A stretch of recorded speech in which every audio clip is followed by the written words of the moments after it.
Hey there guys, Ryan the Ride Mechanic. Welcome to the show. Hope you enjoy it. Today I want to talk about something that a lot of people have been asking me to cover, which is restraints. So what type of restraints are we going to cover today? No, not that type of restraints. Now get ready. Here we go.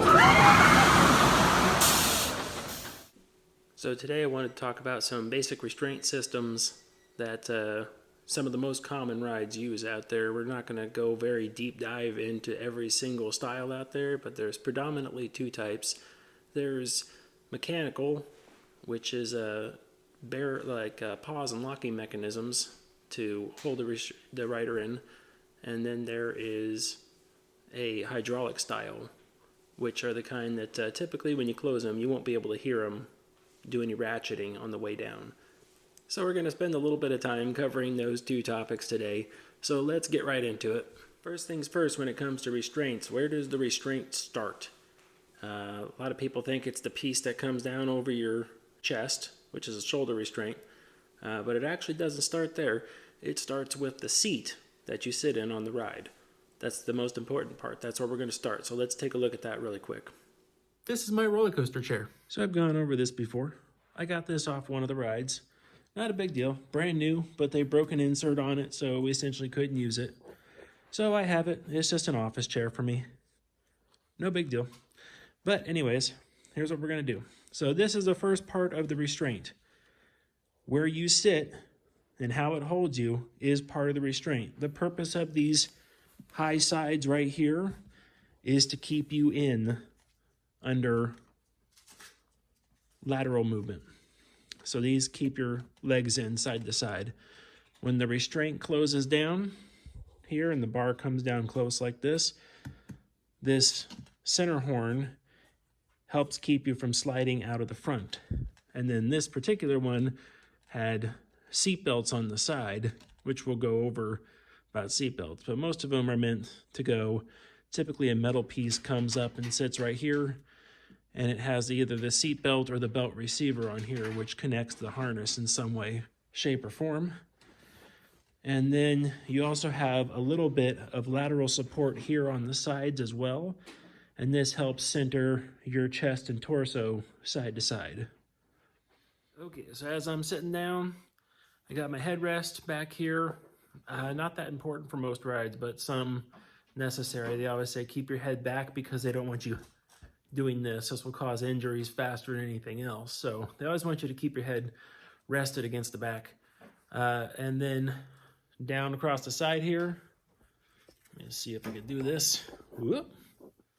There's the horizontal support, or the side support, lateral. That helps keep your body in the chair as you move along. And then down here on the side, this helps keep your hips locked in. And then as you're sitting there, you're going to get the reinforcement point. So as you pull the restraint down, it's going to go over your shoulders and help keep you from coming up. And then at the same time, what it does is it pins your lower body in here once it pins you down there. Now, some of the rides that are coming out now only use restraints across the waist, and those are really necessary because they figured out that once you get pinned in and your shins and your thighs are pinned into the seat, you're pretty much not going anywhere at all. So that's why some of the RMCs and stuff don't need over-the-shoulder harnesses, even though they do things like hang time and extreme negative G-force, because they are pinning you in with your thighs and your shins. Now that puts a lot of stress on the rider requirements, which we can go over at a different point in time. But this is the basics of where the restraint starts, is the seat. Now, although the seat does provide an intricate part to how the restraints hold you into the ride and how everything functions and keeps you safe, they are only half the equation. The other half is that lap bar or shoulder restraint system that comes down over the top of you. Now, all right, so let's go over mechanical restraints. Those are predominantly used across the industry because they're designed extremely fail-safe and they are cheap. They're cheap to install, cheap to operate, cheap to maintain. They're made out of typically all steel components. They are a hardened steel, which means they're very, very stiff.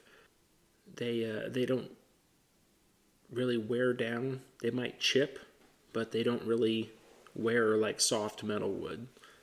They're very hard. Restraints typically consist of two components, which is a ratchet shaft and then a ratchet paw. And then some of the restraints use two of those assemblies side to side with each other. So we'll talk about those two things. And basically the shaft is a serrated shaft. It's got teeth that typically face down like this. And then the restraints, and then the other side is a paw, and it's got teeth that face up like this. And in one motion, they simply just click over each other, and they go past. As you're pulling down the restraint, you're typically raising that serrated shaft up, and then that's dragging across those teeth. And every time it moves across one of those teeth, you hear those teeth go over and then snap in place. Then you move it up again, they go over, snap in place. So as you close the restraint down, that is that ratcheting sound you hear inside the restraint. That is that as you pull the restraint down. Now, some of them, you may notice, have a very distinct click, click, click, click, click on the way down. And some of them further apart, you just get one or two clicks out of them. And some of them, they're very fast. It's like on the way down. So the other style that's out there is one of those exact same shaft and paw mechanisms, but there's two of them right next to each other. And those pose a little bit of a maintenance issue to check in the morning time, because they say, the manufacturer says the restraint has to be checked fully each day. So what you have to do is you have to go out to each restraint, lift it all the way up, which they use little gas shocks like you find on a trunk door, trunk lid in the car. So you use that and you lift that restraint all the way up, and then you lock it, and then as you pull it down, you listen for the clicks. And it goes click, click, click, click, click, click, click. I know Vacoma specifies a certain gap to be maintained at the top of the restraint, but because of wear and how bushings are, just all the different wear points inside there, the clicks that you get aren't that consistent. You can try counting them, and on one seat you might get 26 clicks, and the next seat you might get 27 clicks. It all just depends on extremely minute little wear in the bushings and things like that in the locking mechanism. So that isn't something that you can repetitively count. On the other hand, B&Ms, you can count them. That's part of the safety. That's a pretty cool little feature they've got in there. And then those ones that you just hear like 1, 2, 3, 4 clicks out of, sometimes it's multiple paws locking on the same tooth, but next to each other. So instead of one paw on one tooth, you have two paws on the one tooth, and they both click over it and latch in at the same time. So there's redundancy in these systems as well. So a lot of times for like the single shaft mechanisms, you can close those down, and if the rod end at the top of the mechanism were to break, the shaft is pinned into there in such a way to where even if that broke, the restraint still couldn't move that much. It might move on you a couple of inches. Actually, at the restraint itself, it might go up a little bit, but everything would still stay intact and it would hold itself there. Other dual shaft mechanisms like the SLC uses, I know for sure, those are much more redundant because they have that entire mechanism duplicated twice, and you have the left and the right side holding that on. On the boomerang, you would go there and pull it down and just listen for the 2 paws on the same serrated shaft to click and go like that with each other as they're moving up. On the SLC, you're listening for the same thing, but it's times 2. And they're spaced just ever so slightly differently. I believe it's 2 millimeters difference in between the shaft heights. And what you get is a galloping effect. So what you'll get is you get 1, 2, 3, 4. And what that is on the left and the right side mechanism, that's the top paw clicking in. 1, 2. And then as you pull it down a little bit further, you get the bottom paws locking in 3 and 4. So what you listen for on that particular stuff is more of a gallop in the restraint. Instead of having a nice consistent click, click, click, click, click, click all the way down, you're listening for this like click, click, click, click, click, click, click, click, click, click, click, click all the way down. So what would tip you off in the morning time is if you're listening to those ratchet downs and you get this click, click, click, click, click, click, click, click, click. You don't really find mechanisms bound up to where they're not engaging, but it is something where that wear kind of adds up, and you would want to go in and then maybe adjust one of the shafts up a little bit higher or a little bit lower to get that nice clean engagement. Lubrication's a really heavy factor on all this stuff. You want to take it apart and make sure it's really lubricated, nice and clean, everything's working. There's not inside restraint mechanisms. Number one thing that builds up inside there is hair. Hair builds up like crazy inside there. It's hair mixed with lubrication and dust. And inside the restraint, you'll literally get hairballs floating around inside there. It's kind of gross, but just something. So then we move on to a different style, which is like a tooth and claw arrangement. So the B&M rides use this tooth and claw, and theirs are extremely repeatable no matter what. And the system is actually really easy to use. As you close their restraints, you can try this. I have most of my experience on a floorless coaster, but I'm pretty sure their mechanism's kind of universal across the board. But when you close the restraint down, from top to bottom, you will get 8 clicks. 1, 2, 3, 4, 5, 6, 7, 8. And what that is that's 4 ledges on the inside that 4 paws are ratcheting across. The top 2 paws are like my fingers right here. They're slightly different heights. So as that first ledge comes across, you'll have 1 paw click in. And then as it slightly moves again, the second paw clicks in. So as that ledge hits those 2, it's resting against this primary paw. But if for some reason that came undone, broke, or just for some reason didn't lock into place, it would catch that secondary. So you get that 1, 2, and then across the other one, it'd be 3, 4. Now here's the interesting part. At 4 clicks is when the seatbelt engages on B&M rides. That's interesting. I really like that feature. So you basically go 1, 2, 3, 4, and then that seatbelt clicks in there. And then you get 5, 6, 7, 8. It's just a duplicate of the teeth again. So you get 5, 6, 7, 8, and then the restraint is fully closed 100%. So I love that feature. It's extremely repeatable. I know I can go to any B&M seat and pretty much close that thing, get that 1, 2, 3, 4, 5, 6, 7, 8, and I know I'm good. And if you ever have a question as if to, the seatbelts are the right length or anything else, it's got 1, 2, 3, 4, then you click it in. Now the cool part about that is that when that seatbelt engages, you've already engaged all 4 locking paws in the system, and they're on completely different cams, a top and bottom cam. So you engage all 4 locking paws. That means you have 4 forms of redundancy already holding the restraint down at that point in time by the time the seatbelt clicks in. So I think we should take this point in time, which is a good segue, to talk about the seatbelt.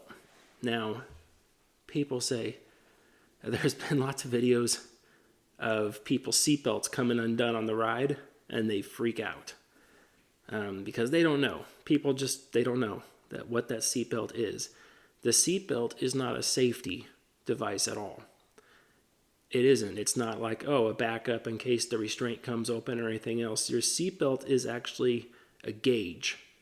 So the manufacturer stipulates a point where that restraint has to close down so far, and it says at this angle, we can hold the riders in properly into the seat and the rest of the device. So they said at this angle, we want our seatbelt to make. As long as that seatbelt makes, that dimension tells us that that shoulder harness is down far enough and that passenger is now fully locked in to that particular seat. If that seat is up too high, then the passenger is not locked in properly, and movement, shift, everything else could come loose. So it does kind of work as an extra form of redundancy. If you think about it, it's right, most cases it's right between the crotch, and it can keep you pinned in there in some sort of, I don't know, emergency, some sort of Final Destination type movie where everything just goes south on you and breaks. But I honestly don't know what that would be. B&M in particular makes a XL restraint, and these are indicated by 2 seatbelts on those. If you're a bigger person, like I am, if you don't fit in the seat, in the normal seats, and that just barely doesn't make that seatbelt, they might relocate you to an XL seat that has the 2 belts. So the 2 belts hold that restraint a little bit differently, but if you look at the 2 belts, they're actually not much. They're about 10 millimeters longer. And if you look at that claw mechanism and the paws, they're actually different on those 2 XL seats. So you still get 1, 2, 3, 4, and that restraint is up just slightly higher, just very slightly. If you just look down the rows at that restraint, and you can see you got your restraint 1, 2, and then you see that one sticking up a little bit further. So everything is built slightly different, but it still is the exact same setup as the other ones. You still get 1, 2, 3, 4 clicks, and then both those seatbelts latch in, and then 5, 6, 7, 8. And then at 5, 6, 7, 8, that restraint is all the way down at the lowest position of the seat. So the cam actually shifts right there in the middle. So you go 1, 2, 3, 4, and then 5, 6, 7, 8 go down lower. That way you can not only fit an extra large person in that seat, but you could still fit a normal person in there with no cause for concern. So that's a really cool feature that the B&Ms use. Most other rides also use a seatbelt in there. Most of them also use it as a gauge to make sure the restraint is closed past a certain dimension. And then some rides don't use that. They use proximity sensors. So they say once the proximity sensor is made, we've deemed that the restraint is down far enough, which is okay, but there's no mechanical backup, and engineers tend to like mechanical backups. They don't like electronics telling you that it's safe or not safe, that the restraint has gone down far enough. So that's one of those weird little issues. You always have a fight between mechanical and electrical, because electrical guys can say, well, we can monitor the system so much more better and look for mechanical failure. And the mechanical guys will sit there and say, oh no, we want to make sure that we have mechanical redundancy in case the electronics fail. So everyone's always doing this number. But you get safety in the middle of it. So that's always a good thing. All right, let's move on to hydraulic cylinders. So why is everyone switching to hydraulic cylinders? So on the face, they say, well, we're going to save you all sorts of time in labor when it comes to maintenance, because unlike traditional locking assemblies, you don't have to take hydraulic restraints apart all the way and clean them up and re-lubricate them and check all the individual components for wear, replace bushings, replace locking paws, or anything else like that. The other nice part is that they fit the rider better. By that I mean, have you ever sat in a restraint where you pulled it down and you got your clicks down and then the harness was loose at the last little bit, but you wanted that last click? People I've been with, they call it their safety click. You never got your safety click out of the restraint, which means they feel more comfortable with the restraint pushing firmly against them rather than it being loose a little bit. Well, hydraulic restraints, they can stop at thousands of points. They don't necessarily have to stop in a predetermined area. So it's more creature comfort for the rider. So it seems like it's a better deal all the way around. And realistically, I think they are, but they also have a flip side that has to be engineered into the equipment. You can't just take hydraulic locking actuators and put them on a ride and say, okay, we're done. So typically, the first thing you have to have is you typically need 2 hydraulic cylinders. One is for redundancy. One's your primary, one's your secondary. And you need to install those. And then you have to have a control system that can handle the locking mechanism itself. So on the last installation I did, which was an RMC, we put in the train, we put in locking cylinders, 2 of them per restraint, and then I believe it was RMC's design, or was that ours? Oh man, I can't remember which one it was. I think it was RMC's design, pretty sure it was. They use a 2-wire ASI system in the train, which it actually makes a logic controller inside the train. And when the train comes into the station in homes, we have these bus rails come up and it connects with the bottom of the train. And then inside the train, all the proximity sensors measuring the restraints become active. And we did several things on the program on our side of it.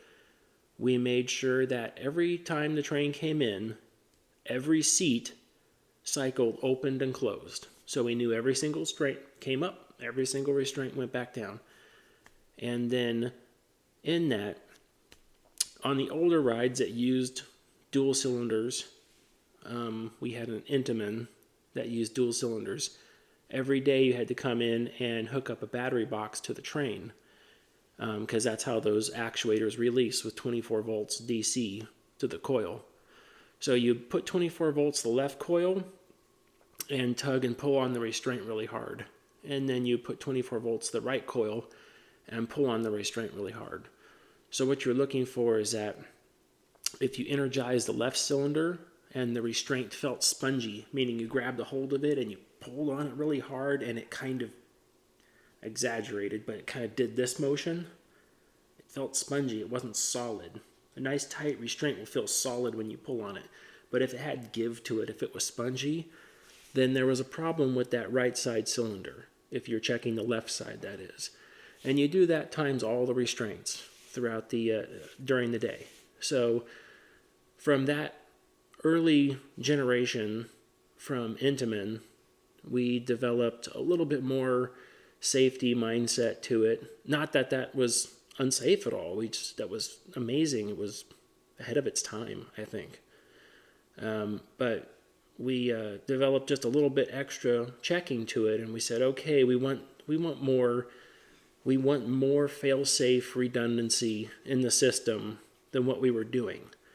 So we came out and said, all right, what we're going to do is when the train comes in and we're going to unlock the restraints, let everybody off the train. Then when we let people back on, we are actually, and we say lock restraints, we're actually just going to pull the power away from the left coil. And that way all the right coils lock. And then what you're doing when you're in the station checking is actually on that seat when they come by and they check the restraints to make sure they're nice and tight, they're actually only checking one cylinder. And then when they drop the bus bars, the other cylinder locks. And so you've officially checked the right cylinder. And then we put in programming in there to when the train comes back around that next time, that the PLC energizes, when the restraints lock, the PLC only de-energizes the right coil.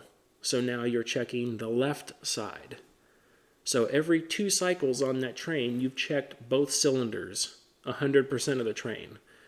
It was a really cool process. It was really slick, and it was very, very safe, because I didn't like the idea of not finding that a cylinder was bad until the next day, because that meant for however long that was bad, however long it lost pressure or whatever it might have you, that you were only operating on one cylinder.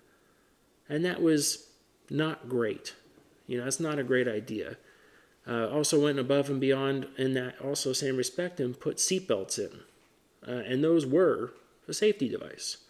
So they came by and said, you got to check to make sure your seatbelt's buckled up and tight. Yep. And then they released the cylinders, and it's like, okay, go ahead and close the restraint down. So you did have 2 forms of redundancy in there.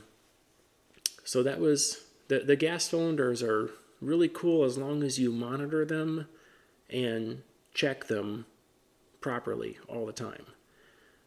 We had a failure on one, and we took a small video of it, and probably not supposed to show it, but whatever. Anyways, what had happened in this video was that one of the cylinders, I don't remember which one of them had failed. So it actually came across, kids were checking it like normal, and then they went to go check this one person's restraint, and they could pull the restraint halfway up. And they're like, and they opened and closed them again and came back and checked, and that restraint still moved. So they're like, nope, they shut the ride down, unloaded it, and called us over there. We pulled that train off and put it into the maintenance bay. And we went out there with the battery box, and we energized the one cylinder. We energized both of them and say, yeah, we got nice, clean, smooth open, clean, smooth closed. And then we energized each cylinder one at a time. And on that particular seat, the one, I don't remember which one it was, but when we energized that cylinder and let the other one stay locked, we were able to pull the restraint most of the way up. And it's like, if you ever want proof something's working, there's your proof right there. We had a failed cylinder, middle of the day, and they caught it, I believe, on the first cycle. They caught it the first time through, which is just an immaculate testimony to safety and how that stuff works. That was really, it set off a series of unholy events behind there about the restraint system, especially since the ride was new. And it had a really bad domino effect throughout the entire industry. But it was great because it worked. Everything worked. It was safe. It did what it was supposed to do. All the engineering and everything that went into it, it performed exactly the way they had hoped it would perform. And that's just an amazing feat right there. Because on the mechanical stuff, I've never seen a restraint shear or break or anything else like that. We've x-rayed restraints. That happens, the shoulder harness that you wear. You have a couple of options, but a lot of times what ends up happening is every 5 years, inside of that polyurethane foam, there is a steel tube inside there that's bent to make that harness shape. Sometimes they're welded inside there, but they want every couple of years you to go through and x-ray those restraints, because they want to make sure that if it's welded, that the welds are still intact and there's no cracks in the tubing. And if it's a single form tube, they want to make sure that the foam hasn't separated from the tube itself and introduced water inside there. Because if you let water down inside there, most of those bars are powder coated, but over that time, that water could break through the powder coating or rub through, corrosion, those spots, and it could start to eat the tube away. and then you have a corroded restraint. And I remember there was a service bulletin put out by, I think it was Zamperla. They had a restraint that was corroded from the inside out, and the thing almost failed completely. It was somewhere, I think it was in a different country, on a traveling ride, I want to say.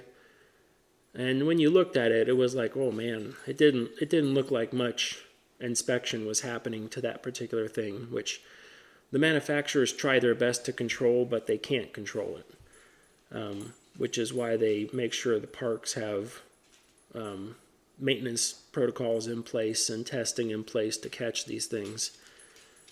But restraints are really hairy issues to talk about, and these are things that literally keep engineers up at night, making sure that they've exhausted all their options and everything is completely safe, and they've got all their I's dotted and T's crossed, you know. I think that's about it for today. I'm probably missing some points there.